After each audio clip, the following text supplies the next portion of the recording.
Hey guys, I was in tears a few minutes ago. I not had a great day. It's been a rough day for me, and that's life. We're gonna have those rough days. We're gonna experience that sorrow. We're gonna be mad at God because we aren't who we want to be. And that's something that I struggle with a lot when I try and make those relationships with people, those friendships, and I can't get there, and I end up falling back on, well, it's because I'm this way right now, or one thing that I don't do that most other people are able to do is drive. And that is something that I'm trying to work on, trying to fix, but it's something that I'm extremely aware that I am unable to do. And I I see old photos of myself and I think to myself, hey, if I was like that kid back then, before he had before he had the tumor taken out of his head, if I was like that, if I could be back there, then it would all be better. And you know, physically some things would be different, but god god knew that physically I am going to be different as I am now, but God knew that. He knew that this guy is gonna be different, or this girl is gonna be different. Whoever's watching this, you're gonna be different because God has allowed this tribulation, this trial to come into your life. Take a look at the life of Job. God allowed that trial, that tribulation to come into Job's life. And I I get angry with God some. I get unhappy because I I know it's best for me, right?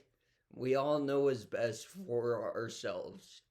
And I think, man, if I could only be back the way I was before that before that tumor got taken out of my head, before the surgery, before any of that happened, I would be liked by so many more people. I would be able to do stuff I'm not doing right now. And yeah, that probably is true. I probably would be liked by many more people. I would be able to do so many things that I am currently unable to do. But God knew that. God knew that I was gonna have to lose some of those physical abilities that don't really play out into eternity at all. He knew I was gonna have to lose those in order for me to gain this appreciation that I have that says, hey, I am lacking in these areas, but I give that to God.